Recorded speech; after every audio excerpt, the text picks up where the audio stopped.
نوجوان ساتھیوں جو تم فیس بک کے اوپر ہیپی دیوالی اور دیوالی کی شبھ-کامنائیں دے رہے ہو، تم اپنی گرل فرینڈ کی وال پہ جا کر کے ان کے واٹس ایپ کے سٹیٹس پہ جا کر کے تم مبارکباد ان کو دیپاولی کی دے رہے ہو۔ اب ذرا اپنے دل پر ہاتھ رکھ کے بتاؤ، جب تم نے دیوالی کی مبارکباد دے دی اور تم نے دیوالی کی مٹھائی کھا لی تو تم اس شرک کو کہاں تم دل سے برا جان رہے ہو؟ اگر تم دل سے برا جانتے تو اس کی مبارکباد نہ دیتے، تم دل سے برا جانتے تو اس کی مٹھائی نہ کھاتے۔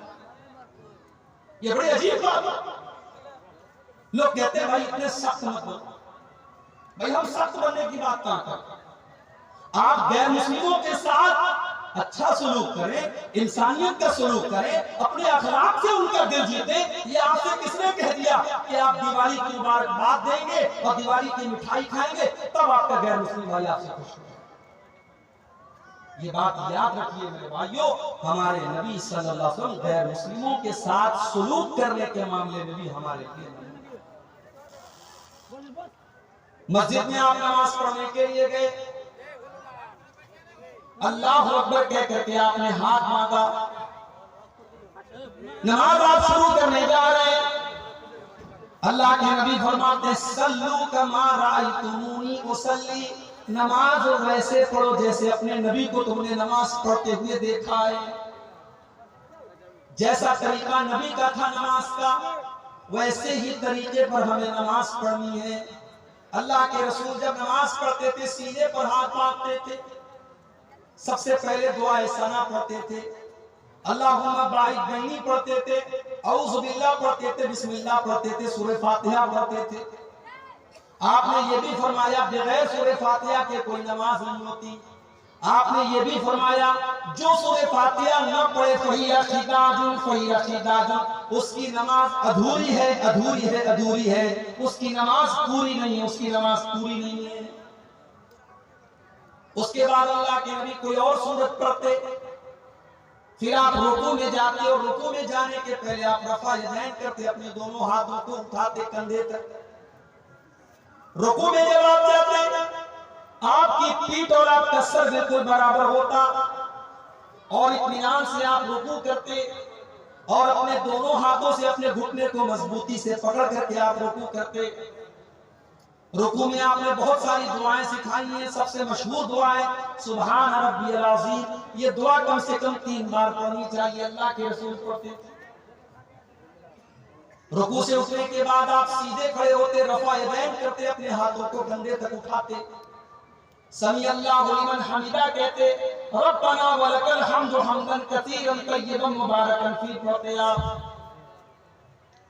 اطمینان سے کھڑے رہتے۔ اس کے بعد آپ سجدہ کرتے اور سجدے میں جاتے وقت پہلے اپنے ہاتھوں کو زمین پر رکھتے، پھر اپنے گھٹنے کو بعد میں رکھتے۔ سجدے میں کم سے کم 7 چیزیں زمین کے اوپر اللہ کے پیارے نبی رکھتے تھے۔ اپنی پیشانی کو زمین پر رکھتے تھے، اپنی ناک کو زمین پر رکھتے تھے، پیشانی اور ناک دونوں کو ایک مانتے تھے آپ، دونوں ہاتھوں کو زمین پر رکھتے، دونوں گھٹنوں کو زمین پر رکھتے اور دونوں پیروں کو بھی زمین پر رکھتے اور پیروں کی انگلیوں کو موڑ کر کے ان کا رخ قبلہ کی طرف کر لیتے اور آپ اطمینان سے سجدہ کرتے۔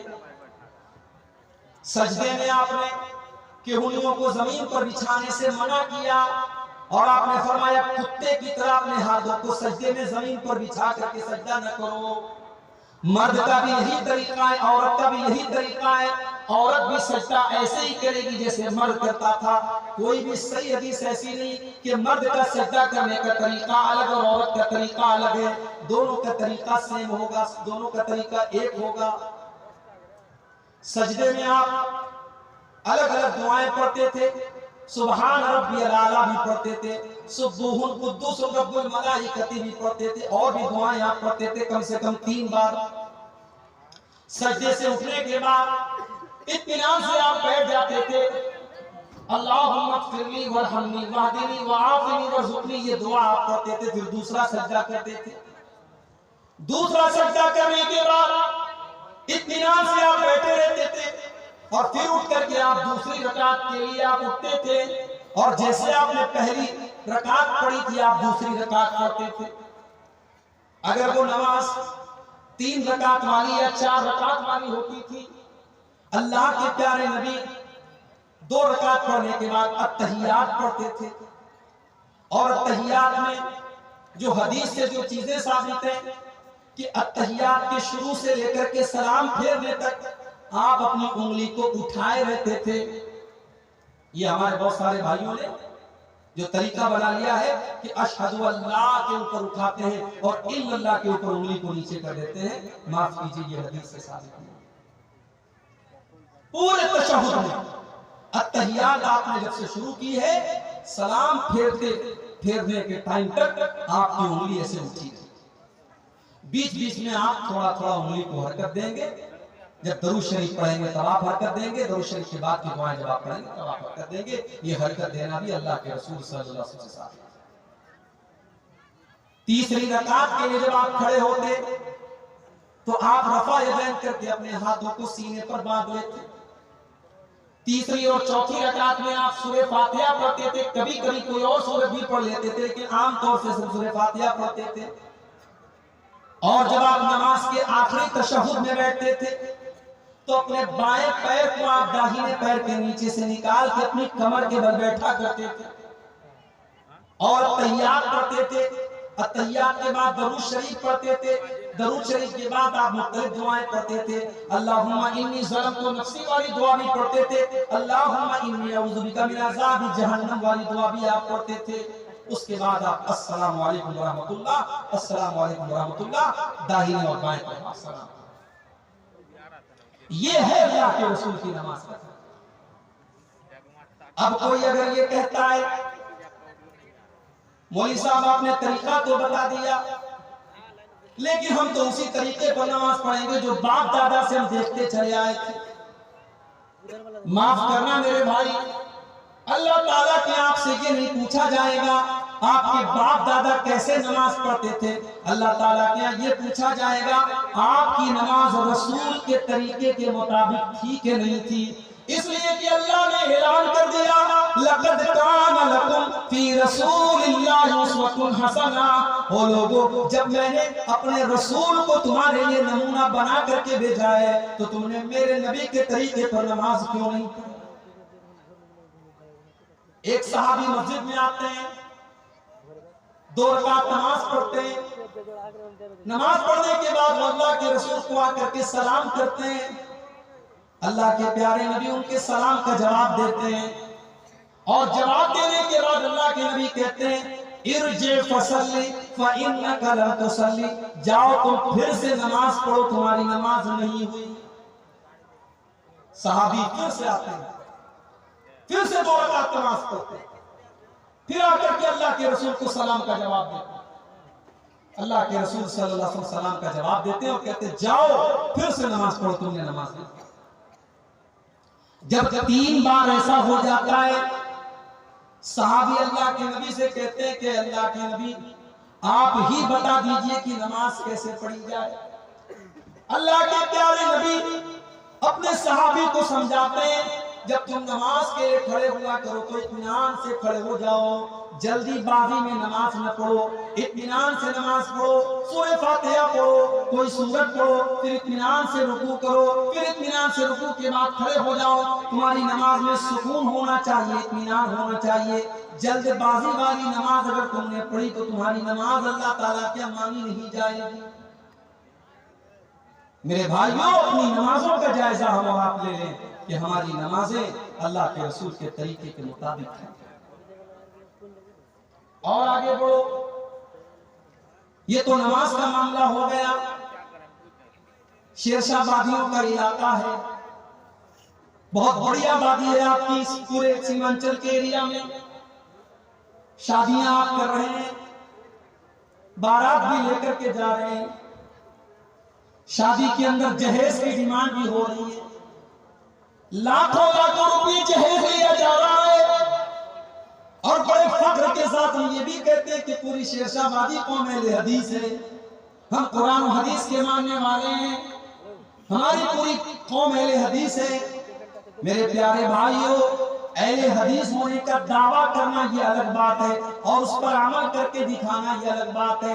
اگر ہم اپنے آپ کو اہل حدیث مانتے ہیں اور قرآن و حدیث پر چلنے والا اپنے آپ کو کہتے ہیں تو پھر قرآن کی یہ آیت ہم شادی بیاہ میں کیوں نہیں پڑھتے اور قرآن کی اس آیت کو اپنے شادی بیاہ پر کیوں فٹ نہیں کرتے؟ لَقَدْ كَانَ لَكُمْ فِي رَسُولِ اللَّهِ أُسْوَةٌ حَسَنَةٌ۔ او لوگو، میرا نبی تمہارے لیے نمونہ ہے، میرا نبی نماز میں بھی تمہارے لیے نمونہ ہے، میرا نبی شادی بیاہ میں بھی تمہارے لیے نمونہ ہے۔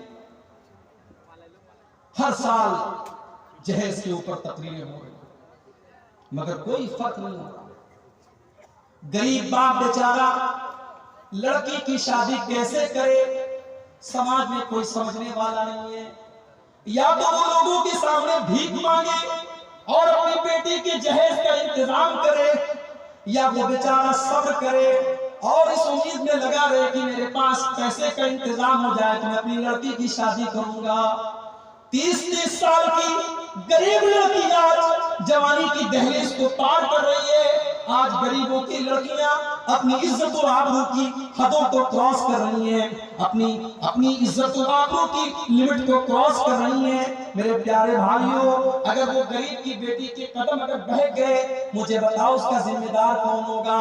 آپ نے نماز کو رسول کے طریقے کے مطابق پڑھی، آپ نے روزہ کو نبی کے طریقے کے مطابق رکھا، آپ نے حج کو نبی کے طریقے کے مطابق کیا، مگر معاف کیجئے گا، آپ کے شادی بیاہ میں رسم و رواج کی جو لمبی لسٹ ہے اس کو اگر آپ نے نہیں توڑا اور اس کو آپ نے ختم نہیں کیا تو آپ نے اس آیت پر عمل نہیں کیا۔ لَقَدْ كَانَ لَكُمْ فِي رَسُولِ اللَّهِ أُسْوَةٌ حَسَنَةٌ، کہ تمہارے لیے اللہ کے رسول کی زندگی نہیں مولی صاحب، صدیوں سے یہ رسم چلی آ رہی ہے، جہیز کی رسم اور بارات کی رسم صدیوں سے چلی آ رہی ہے، اسے توڑنا اتنا آسان کام نہیں ہے۔ آؤ میں تم کو بتاؤں کہ میرے نبی نے رسموں کو کیسے توڑا۔ میرے نبی تو دنیا میں اسی لیے آئے تھے کہ رسموں کو ختم کریں۔ انسانیت کے کندھوں پر رسم و رواج کی جو بیڑیاں تھی، جو زنجیریں تھی، اللہ کے پیارے نبی رسم و رواج کی ان بیڑیوں کو توڑنے کے لیے دنیا میں آئے تھے۔ جب اللہ کے نبی دنیا میں آئے تو ایک رسم یہ بھی تھی کہ لڑکیوں کو لوگ اپنے گھروں میں پیدا ہونے کو حقیر مانتے تھے۔ لڑکیاں پیدا ہوتی تھی تو عرب کے اندر بہت سارے قبیلے ایسے بھی تھے جو لڑکیوں کے پیدا ہونے کے بعد ان کو زندہ زمین میں دفن کر دیتے تھے۔ لڑکیوں کو بوجھ مانا جاتا تھا، لڑکیوں کو کلنک مانا جاتا تھا۔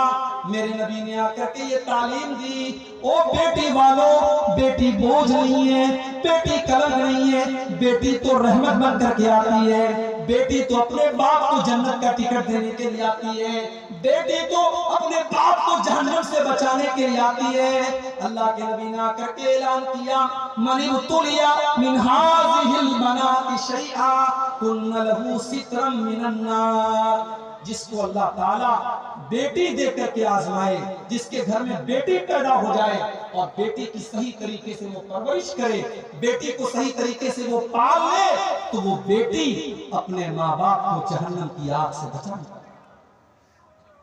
اور جانتے ہو اللہ کے نبی اپنی بیٹیوں سے بہت پیار کرتے تھے۔ آج تو کتنے لوگ ہیں بیٹی اپنے باپ سے بات کرنے سے کتراتی ہے، وہی باپ جو بیٹے سے پیار سے بات کرتا ہے، بیٹی سے پیار سے دو باتیں کرنا بھی باپ کو پسند نہیں ہے۔ سن لو، اگر کوئی اپنی بیٹی کے ساتھ ایسا ویوہار کرتا ہے، کان کھول کر کے سن لے، یہ جناب محمد رسول اللہ صلی اللہ علیہ وسلم کا طریقہ نہیں ہے، یہ میرے نبی کی سیرت ہے۔ میرے نبی تو اپنی بیٹیوں سے اتنا پیار کرتے تھے، ترمذی کی روایت ہے، اما عائشہ فرماتی ہیں جب اللہ کے نبی کی بیٹی فاطمہ آپ سے ملنے کے لیے آتی تھی، اللہ کے نبی اپنی بیٹی کے استقبال میں کھڑے ہو جاتے تھے، اپنی بیٹی کا ویلکم کرتے تھے اور اپنی بیٹی کے ہاتھوں کو چوم لیتے تھے اور اپنی بیٹی کو اپنے بغل میں اپنی سیٹ پر اللہ کے پیارے نبی بٹھاتے تھے۔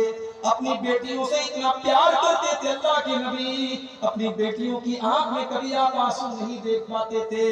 حضرت زینب رضی اللہ تعالیٰ عنہ جب اپنے شوہر کو چھڑانے کے لیے اپنا ہار لے کر کے آتی ہیں اور مسلمانوں کو وہ ہار دیتی ہیں جو حضرت زینب کو ان کی شادی کے موقع پر ان کی ماں نے دیا تھا، جب اللہ کے رسول کے سامنے وہ ہار لایا جاتا ہے، اللہ کے نبی کی آنکھوں سے آنسو بہنے لگتے ہیں، اللہ کے نبی کے دل کو تکلیف پہنچتی ہے کہ آج میری بیٹی کو اپنے شوہر کو بچانے کے لیے وہ ہار دینا پڑ رہا ہے۔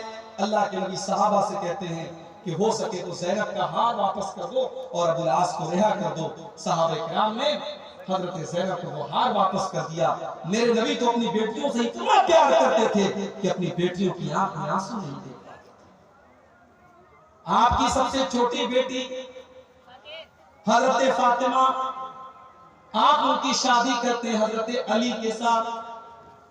آج ہماری لڑکیوں کے اچھے اچھے رشتے آتے ہیں، ہم ٹھکرا دیتے ہیں۔ لڑکا مولوی ہے، لڑکا حافظ ہے، 5-10 ہزار روپے مہینہ کما رہا ہے، ہماری بیٹی کو عیش و آرام سے نہیں رکھ پائے گا۔ میرے پیارے بھائیوں، کب تک آپ دنیاوی چیزوں کو ترجیح دیں گے اور کب تک آپ دینداری کو پسے پشت رکھیں گے، دینداری کو آپ قربان کریں گے، کب تک آپ ایسا کریں گے؟ اللہ کے نبی نے اپنی سب سے لاڈلی بیٹی حضرت فاطمہ کی شادی حضرت علی کے ساتھ کی، اور معاف کیجئے حضرت علی کے پاس کوئی سرکاری نوکری نہیں تھی، کوئی بڑا بزنس نہیں تھا، کوئی بہت بڑی پراپرٹی نہیں تھی، بلکہ جب اللہ کے نبی نے اپنی بیٹی کی شادی کی تو حضرت علی کے پاس تو اپنا ولیمہ کرنے کا انتظام بھی نہیں تھا، اپنی بیوی کو مہر دینے کا انتظام بھی نہیں تھا۔ وہ تو اللہ کے رسول نے ان کو مشورہ دیا کہ جاؤ تم اپنی زرہ بیچ کر کے آؤ، اور اس سے انہوں نے ولیمہ کا انتظام کیا اور اپنی بیوی کو مہر دینے کا انتظام کیا۔ اللہ کے رسول نے اپنی سب سے لاڈلی بیٹی کی شادی حضرت علی کے ساتھ کی، جو پیسے والے نہیں تھے، جو بہت خوبصورت نہیں تھے، بہت دولت مند نہیں تھے، مگر کیریکٹر بہت اچھا تھا، اخلاق بہت اچھا تھا، دیندار تھے اور نبی کے چہتے تھے، نبی کے لاڈلے تھے۔ نبی نے اپنی لاڈلی بیٹی کی شادی حضرت علی کے ساتھ۔ میری پیاری ماں بہن، اگر آپ نے اپنی بیٹی کے لیے کسی راجکمار کو چن کے رکھا ہے، ذرا اس حدیث کو اپنے سامنے رکھنا۔ حضرت فاطمہ حضرت علی کے گھر میں آتی ہیں اور اتنی غربت کی زندگی گزارتی ہیں کہ حضرت علی کے گھر میں نبی کی لاڈلی بیٹی کو چکی بھی چلانا پڑتا ہے، اپنے ہاتھوں سے سارے کام کرنے پڑتے ہیں۔ حضرت فاطمہ کے ہاتھوں پر چکی چلانے کی وجہ سے نشان بھی پڑ جاتے ہیں، ان کے ہاتھوں پر نیل بھی پڑ جاتے ہیں، نبی کی لاڈلی بیٹی اور اس کے ہاتھوں پر نشان پڑ جاتے ہیں۔ حضرت فاطمہ کو پتا چلا میرے باپ کے پاس، میرے ابو کے پاس کچھ غلام آئے ہیں، کچھ نوکر چاکر آئے ہیں۔ حضرت فاطمہ اللہ کے رسول کے پاس آتی ہیں کہ مجھے بھی کچھ نوکر چاکر مل جائے، مجھے بھی کچھ سہارا مل جائے، میرے گھر کے کاموں میں میرا ہاتھ بٹانے کے لیے کوئی نوکر مل جائے۔ جب حضرت فاطمہ آتی ہیں، بخاری کے الفاظ ہیں، اللہ کے نبی سے ملاقات نہیں ہوتی، اللہ کے نبی سے ملاقات نہیں ہوتی، تو حضرت فاطمہ واپس چلی جاتی ہیں اور حضرت عائشہ سے کہتی ہیں کہ میرے ابا جان آئے تو ان کو یہ پیغام پہنچا دیجئے گا کہ آپ کی بیٹی آئی تھی اور آپ کی بیٹی کو ایک غلام کی ضرورت ہے، آپ کی بیٹی اکیلی کام کرتے کرتے تھک جاتی ہے، اس کے ہاتھوں میں نشان پڑ گئے ہیں، آپ کی بیٹی کو ایک غلام کی ضرورت ہے۔ شام کو جب اللہ کے نبی گھر آئے، حضرت عائشہ نے پورا واقعہ آپ کو سنایا۔ بخاری کے الفاظ ہے، اللہ کے نبی اسی وقت اپنی بیٹی کے گھر پہنچے، بیٹی کے گھر پہنچے، بیٹی اور داماد اپنے بستر پہ سونے کی تیاری کر رہے تھے۔ اللہ کے پیارے نبی اپنی بیٹی کے بستر پر آ کر کے بیٹھ گئے اور آپ نے فرمایا، اے علی، اے فاطمہ، میرے پاس اتنی طاقت تو نہیں ہے کہ میں تمہیں ایک غلام دے سکوں، میں تمہیں ایک نوکر دے سکوں، لیکن ہاں میں تم کو اس سے بھی ایک بہتر چیز تم کو دے رہا ہوں۔ اذا اویتما الی فراشکما، اے میری بیٹی اور میرے داماد، جب تم بستر پہ سونے جایا کرو تو 33 بار تم سبحان اللہ پڑھ لیا کرو، 33 بار تم الحمدللہ پڑھ لیا کرو، اور 34 بار تم اللہ اکبر پڑھ لیا کرو۔ تمہیں کسی نوکر کی ضرورت نہیں پڑے گی، تمہیں کسی نوکرانی کی ضرورت نہیں پڑے گی، یہ تسبیح تم پڑھ کے سو جاؤ، تمہاری ساری تھکاوٹ دور ہو جائے گی، تمہاری ساری تکلیفیں دور ہو جائیں گی۔ یہ نبی کی تربیت کا طریقہ تھا اپنے بیٹے، ایسے تربیت کی ہے اللہ کے نبی نے اپنی بیٹے۔ میری پیاری ماں اور بہنوں، آج موبائل پر اور ٹی وی پر آنے والے سیریلوں نے ہماری بہنوں اور ہماری نوجوان لڑکیوں کا ذہن ایسا بنا دیا ہے کہ آج انہیں ہیرو چاہیے، انہیں جینس اور ٹی شرٹ پہننے والا اور جم جانے والا، انہیں دنیاوی اعتبار سے خوبصورت لڑکا چاہیے، انہیں دیندار ہونے سے مطلب نہیں ہے، انہیں نمازی ہونے سے مطلب نہیں ہے، انہیں ایمان والا ہونے سے مطلب نہیں ہے۔ آج ہماری لڑکیوں کی نظر اگر ہے تو لڑکوں کی خوبصورتی، ان کی سمارٹنس اور ان کی سرکاری نوکری اور ان کے دنیا میں کامیاب ہونے پر ہے، آخرت کی کامیابی اور دین کی کامیابی کو کوئی نہیں۔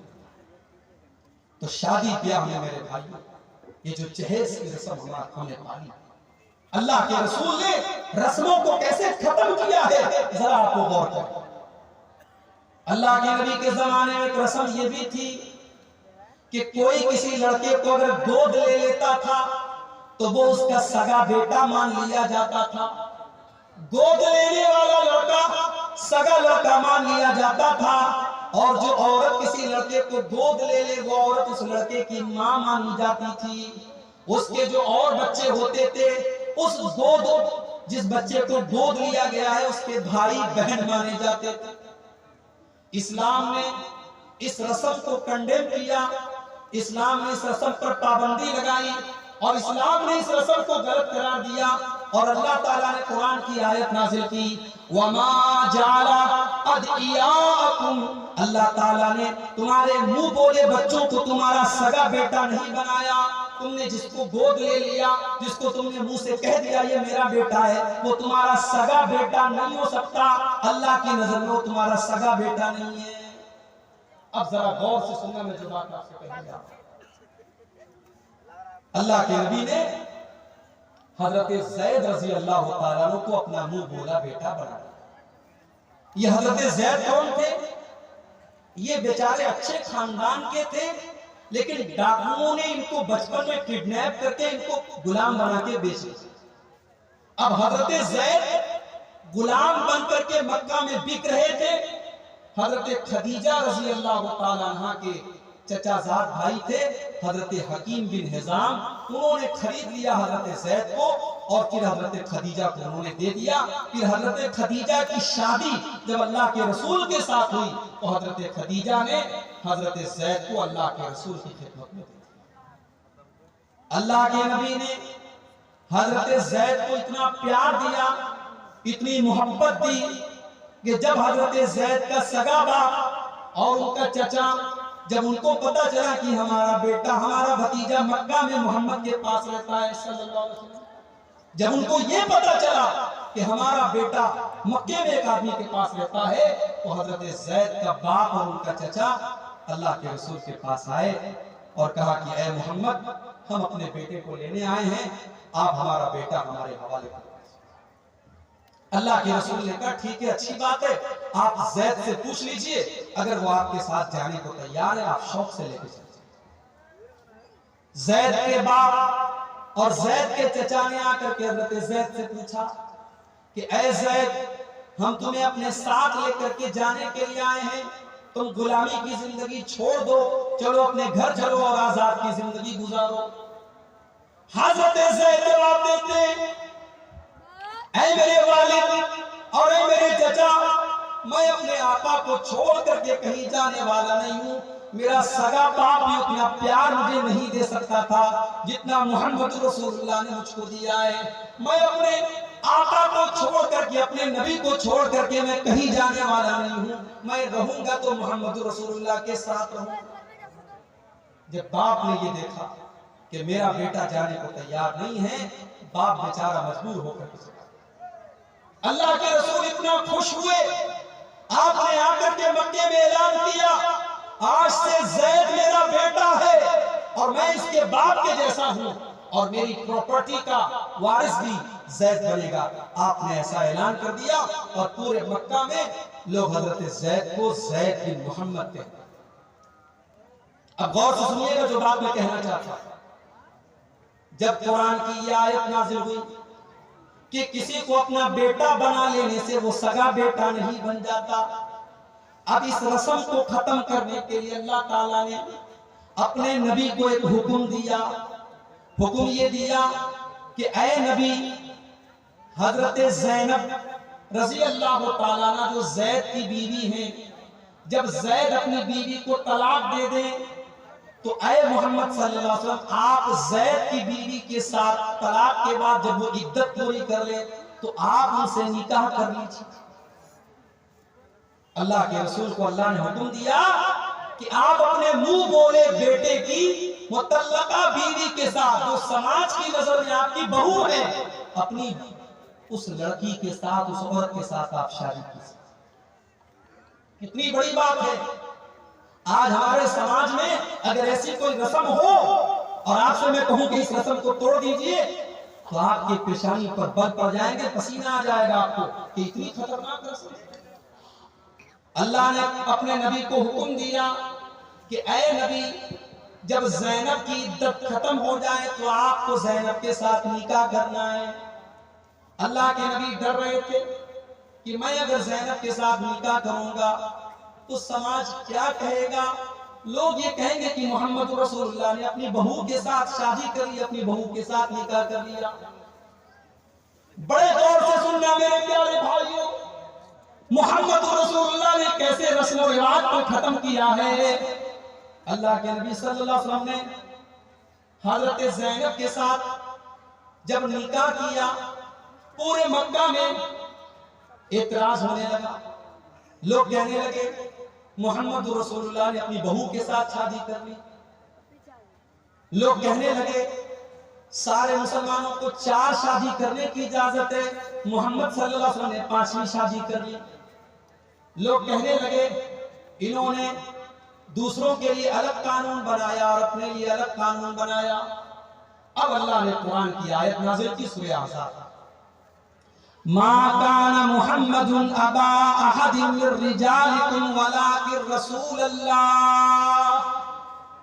او لوگو، تم میرے نبی پر الزام لگاتے ہو کہ میرے نبی نے اپنی بہو سے شادی کر لی، جبکہ میرے نبی کی اولاد میں کوئی لڑکا نہیں ہے، میرے نبی کسی لڑکے کے باپ نہیں ہے، میرے نبی کی اولاد میں کوئی مرد نہیں ہے. آپ کے لڑکے ہوئے 3 لڑکے ہوئے، لیکن تینوں لڑکوں کا انتقال بچپن میں. آپ کا کوئی بیٹا جوان نہیں ہوا، مرد نہیں ہوا. تو اللہ نے کہا کہ محمد صلی اللہ علیہ وسلم جب کسی مرد کے باپ نہیں ہے، ان کی اولاد میں کوئی مرد نہیں ہے، تو پھر ان کی بہو کہاں سے آ گئی؟ لہذا تمہارا یہ اعتراض غلط ہے کہ انہوں نے اپنی بہو کے ساتھ. মা বোনদেরকে অনুরোধ করি আপনারা যেন না, বাংলা বক্তা আছে মৌলানা হাবিবুর রহমান সাহেব সালাফি, যাকে আমরা লম্বু নামে জানি, হাবিবুর রহমান লম্বু নামে আমরা জানি। তো আপনারা যেন না, 10 মিনিটের মধ্যে উনি আসবেন, আপনারা ওনার ওয়াজ শুনবেন। খুব ভালোভাবে বাংলা ভাষাতে খুব সুন্দরভাবে ওয়াজ করেন তিনি, আপনারা যেন না।